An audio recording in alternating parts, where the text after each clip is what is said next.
All right, this chapter is called Wilbur's Boast. Boast means to brag, so I'm wondering what he's going to brag about. A spider's web is stronger than it looks. Although it's made of thin, delicate strands, the web is not easily broken. However, a web gets torn every day by the insects that kick around in it, and a spider must rebuild it when it gets full of holes. Charlotte liked to do her weaving during the late afternoon, and Fern liked to sit nearby and watch. One afternoon she heard the most interesting conversation and witnessed a strange event. "You have awfully hairy legs, Charlotte," said Wilbur as the busy spider worked on her task. "My legs are hairy for good reason," replied Charlotte. "Furthermore, each leg of mine has 7 sections: the coxa, the trochanter, the femur, the patella, the tibia, the metatarsus, and the tarsus." Wilbur sat bolt upright. "You're kidding," he said. "No, I'm not either." "Say those names again. I didn't catch them the first time." "The coxa, the trochanter, the femur, the patella, the tibia, the metatarsus, and the tarsus."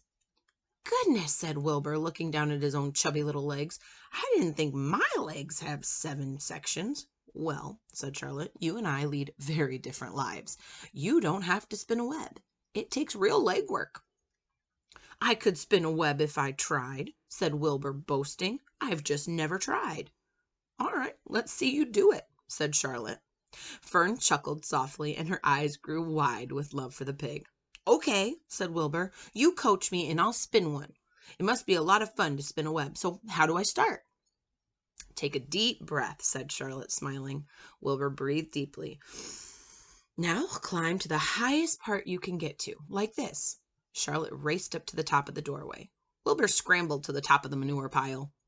"Very good," said Charlotte. "Now make an attachment with your spinnerets. Hurl yourself into space and let out a drag line as you go down." Wilbur hesitated a moment. Then he jumped out into the air. He glanced hastily behind him to see if there was a piece of rope following him to check his fall, but nothing seemed to be happening in his rear. The next thing he knew, he landed with a thump. "Oomph!" he grunted. Charlotte laughed so hard that her web began to sway. "What did I do wrong?" asked the pig, when he recovered from his bump. "Nothing," said Charlotte. "It was a nice try." "I think I'll try again," said Wilbur cheerfully. "I believe that all I need is a little piece of string to hold me." The pig walked out to his yard. "You there, Templeton? Are you there?" he called. The rat poked his head out from under the trough. "Do you got a little piece of string that I could borrow?" asked Wilbur. "I need to spin a web." "Yes, indeed," replied Templeton, who saved string. "No trouble at all. Anything to oblige." He crept down into his hole, pushed the goose egg out of the way, and returned with an old piece of dirty white string. Wilbur examined it closely. "That's just the thing," he said. "Tie one end to my tail, will you, Templeton?" Wilbur crouched low, with his thin, curly tail towards the rat. Templeton seized the string, passed it around the end of the pig's tail, and tied 2½ hitches. Charlotte watched in delight. So now he's got this shoelace basically tied around his tail. I don't know that this is going to help him spin a spider web, but we'll see. Charlotte watched in delight. Like Fern, she was truly fond of Wilbur, whose smelly pen and stale food attracted the flies that she needed, and she was proud to see that he was not a quitter and was willing to try again to spin a web. While the rat and the spider and the little girl watched, Wilbur climbed again to the top of the manure pile, full of energy and hope. "Everybody watch!" he cried, and summoning all his strength, he threw himself into the air head first, the string trailing behind him. But as he had neglected to fasten the other end to anything, since he didn't hook the string to anything, he just left it on his tail and then attached to nothing, it didn't really do any good, and Wilbur landed with a thud, crushed and hurt. Tears came to his eyes. Templeton grinned. Charlotte just sat quietly. After a bit, she spoke. "You can't spin a web, Wilbur, and I advise you to put the idea out of your mind. You lack 2 things needed for spinning a web." "Well, what are they?" asked Wilbur sadly. "You lack a set of spinnerets, and you lack the knowledge." This is him jumping off the manure pile. "But cheer up, you don't need a web. Zuckerman supplies you with 3 big meals a day. Why should you worry about trapping food?" Wilbur sighed. You're ever so much cleverer and brighter than I am, Charlotte. I guess I was just trying to show off. Serves me right. Templeton untied his string and took it back home. Charlotte returned to her weaving. You needn't feel too badly, Wilbur, she said. Not many creatures can spin webs. Even men aren't as good at it as spiders, although they think they're pretty good. I mean, they'll try anything. Did you ever hear of Queensboro Bridge? Wilbur shook his head. Is it a web? Well, sort of, replied Charlotte. But do you know how long it took for men to build it? 8 whole years. My goodness, I would have starved to death waiting that long. I can make a web in a single evening. What do people catch in the Queensboro Bridge? Bugs? Asked Wilbur. No, said Charlotte. They don't catch anything. They just keep trotting back and forth across the bridge, thinking that there's something better on the other side. If they'd hang head down at the top of the thing and wait quietly, maybe something good would come along. But no, with men, it's always rush, rush, rush, every single minute. I'm glad I'm a sedentary spider. What does sedentary mean? Asked Wilbur. Means that I sit still a good part of the time and don't go wandering all over creation. I know a good thing when I see it, and my web is a good thing. I stay put and I wait for what comes. Gives me a chance to think. Well, I'm sort of sedentary myself, I guess, said the pig. I have to hang around here whether I want to or not. You know where I'd really like to go this evening? Where? In a forest, looking for some beechnut and truffles and delectable roots, pushing leaves aside with my wonderful strong nose, searching and sniffing along the ground, smelling, smelling, smelling.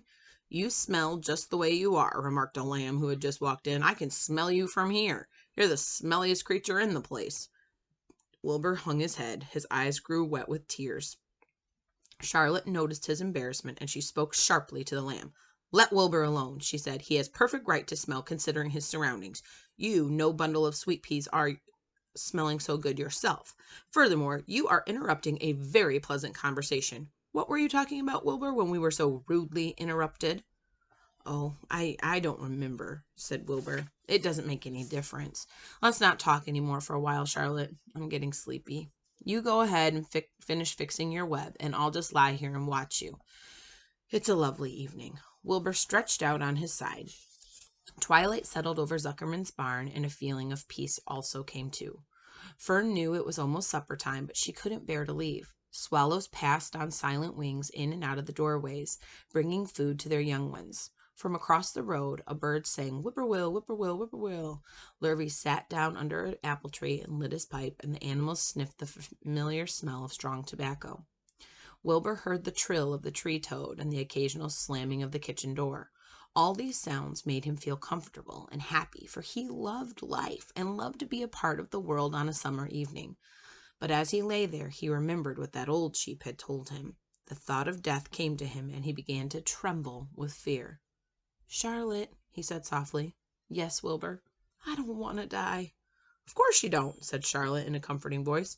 I just love it here in the barn, said Wilbur. I love everything about this place. Of course you do, said Charlotte. We all do. The goose appeared, followed by her 7 goslings.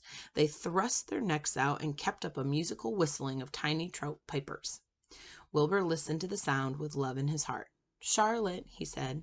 Yes, said the spider. Were you serious when you promised you would keep them from killing me? I was never more serious in my life. I am not going to let you die, Wilbur.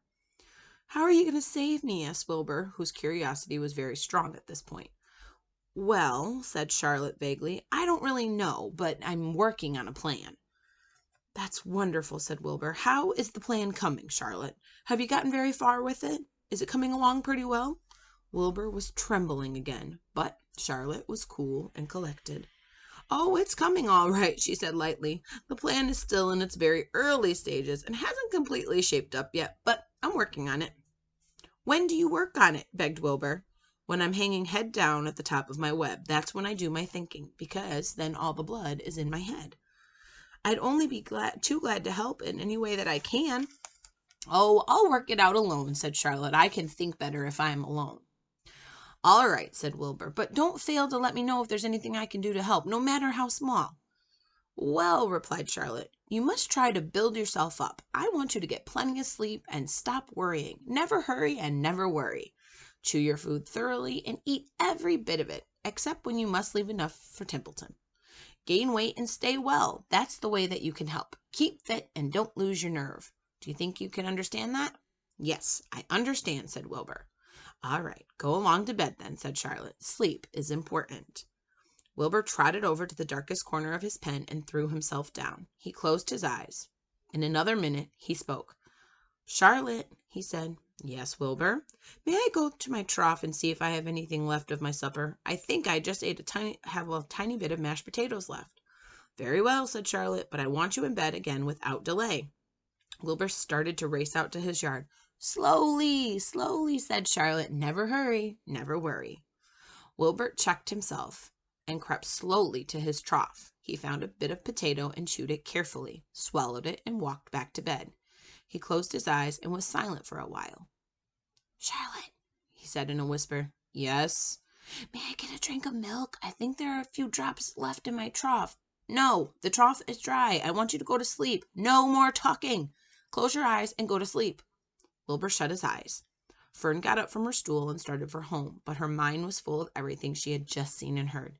Good night, Charlotte, said Wilbur. Good night, Wilbur. Then there was a pause. Good night, Wilbur. Good night, Charlotte. Good night. Good night.